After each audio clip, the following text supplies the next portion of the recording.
para dizer que essa coisa de apontar, eu não era propriamente um alter ego de ninguém, portanto, não apontei coisa nenhuma. Pronto, mas então, às 8 da noite, o Cavaco, por intermédio do Fernando Lima, que era um rapaz mais velho que eu, que aparecia agora aí na campanha ao lado dele, me ditou, para que não houvesse mais dúvidas, que se o Sr. Almirante ia continuar em funções. Pronto, isto eram apenas 2 episódios que tinham a ver com a questão digamos, da instantaneidade. Como é que isto tem uma lógica muito própria e como é que isto desencadeia reações em que cada um dos intervenientes no processo se posiciona para puxar a guita, para tirar o tapete a outra, etc.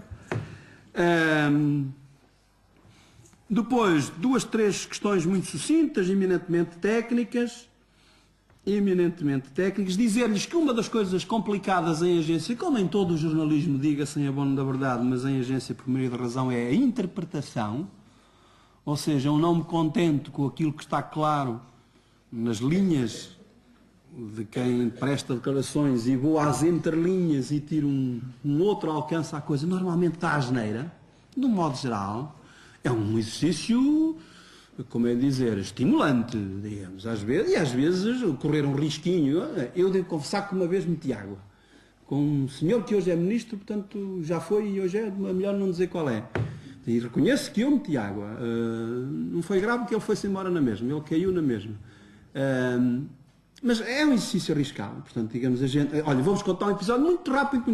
Há poucos meses, o Freitas do Amaral, que ainda não era ministro deste governo, disse aqui bem perto, na Tocha, uma daquelas coisas que o Júlio lá organiza, a respeito de uma posição que Portugal tinha tomado sobre a guerra no Próximo Oriente, isto, muito sucinto. O Freitas disse ali, viva voz, pouco mais de um ano, que disse mais ou menos isto: se a posição que Portugal tomou tivesse, enfim, uma cambiantezinha diferente, eu subscreveria.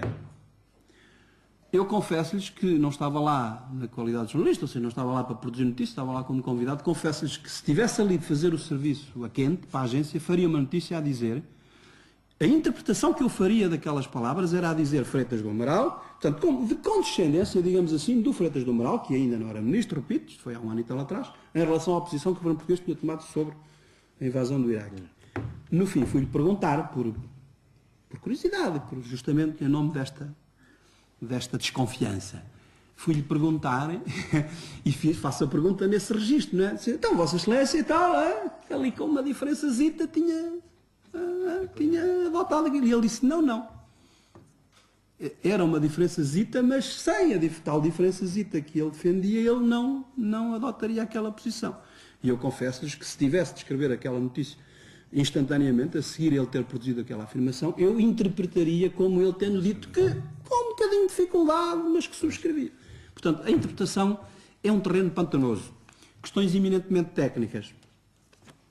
Em agência, portanto, como lhes disse, tem a ver justamente com o facto de estarmos a escrever para jornalistas, que depois vão usar o que quiserem da nossa informação. Portanto, nós usamos uma coisa a que se chama, já terão ouvido falar, a regra da pirâmide invertida. Significa que é suposto que o interesse da informação vai decrescendo do princípio para o fim. Só uma questão. Força. Os vossos clientes continuam a ser apenas os vossos, já não são jornalistas, sim. Apenas os jornalistas, não, ou já há mesmo, por exemplo, empresas, empresas, instituições, podem utilizar sem ser para publicar, Podem. Até porque hoje o acesso também não é assim tão caro como era uns tempos atrás, não? E muito mais fácil, não é? Exatamente. Antigamente implicava ter o tal terminal telex, hoje não, com a internet nomeadamente, desde a difusão por satélite é diferente. Mas isso não alterou as regras de funcionamento? Não. Podes eventualmente produzir um serviço, digamos, específico feito em cima do serviço padrão, um serviço, enfim, já dirigido para um nicho de mercado, sei lá. Se faço um serviço para empresários, além de escolher notícias que suponho mas que existe, por exemplo, esse serviço? Existe, hoje em dia já existe. Empresas, porque é extremamente fácil. PT, exatamente. Etc, é porque hoje é fácil, Inês, trabalhas em 99% dos casos, trabalhas já sobre a informação tipo que existe e depois, no fundo, é compô-la um bocadinho para destinar a um público-alvo, seja ele empresários, professores, instituições desta ou daquela área. Pronto, mas concluindo, uma das coisas, portanto, para além de se apreender logo nos primeiros parágrafos aquilo que é essencial, por exemplo, em relação à inserção num jornal, há uma regra que é muito simples, produziram-se 300 caracteres, só cabem 255, cortam-se os 45 do fundo, porque é suposto que estamos a pôr fora o menos importante. Depois há uma regra que às vezes faz muita confusão às pessoas, não tem confusão nenhuma. Não se deve usar mais de 35 palavras no primeiro parágrafo, o que significa que se usarem 19 é melhor do que se usar 20 e se usarem 8 é melhor do que se usar 9. Isto é por uma razão muito simples, está estudado. Se eu vos ler aqui, com linguagem de gente, um parágrafo, uma notícia com 35 palavras, a média dos cidadãos, a chamada capacidade de memorização imediata é de 70%.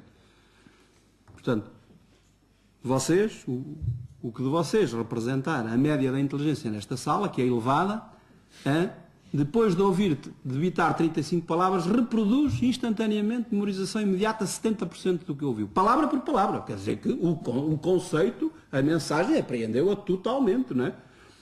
Como compreenderão, fixou-se nas 35, podia-se ter fixado nas 32. Às vezes faz confusão às pessoas que há uns gajos que têm só 29 e andam à procura de mais 6, mas não, quer dizer, ter 29 e se vier para 25 é ainda melhor. Aquilo nunca pecou por defeito. Não. Se eu disserem 7 palavras, eu não preciso dizer 9, maravilha. Portanto, isto tem a ver só com este conceito. É que se eu puser 40, não sei, mas porventura já só 60% de capacidade de memorização imediata e assim sucessivamente. Depois, como lhes disse, é uma linguagem despida de adjetivos, sem ser monótona, o mais possível construída, sujeito, predicado, complementos. Confesso-lhes que ainda hoje, que já não trabalho em agência há anos, encontrar a mensagem para o primeiro parágrafo, portanto, ter um manancial de informação e descobrir o que é aqui verdadeiramente, o que é que nos interpela verdadeiramente, é um exercício sempre estimulante, nem que seja para fazer uma notícia da formiga e da cigarra. Digamos, ter aquele brilho de dizer assim, não, esta é a mensagem, portanto, é com isto que eu interpelo os leitores.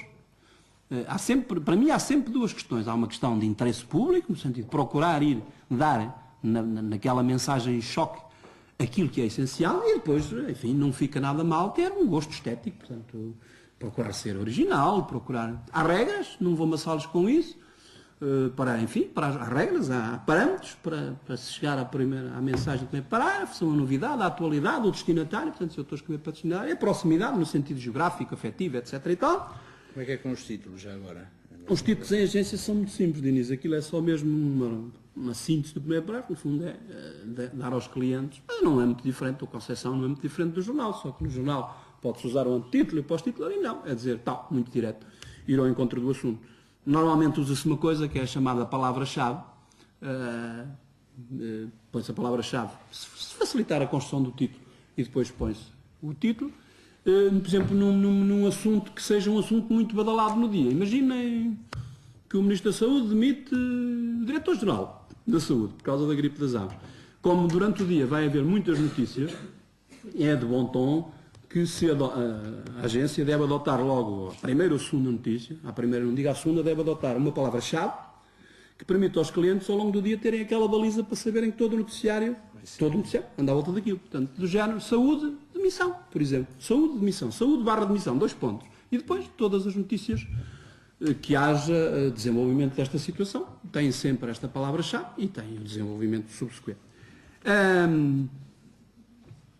Portanto, como lhes disse, é estimulante fazer um bom primeiro parágrafo. Não se deve fazer um primeiro parágrafo em que, vamos supor que tem 30 palavras, para não ter 35.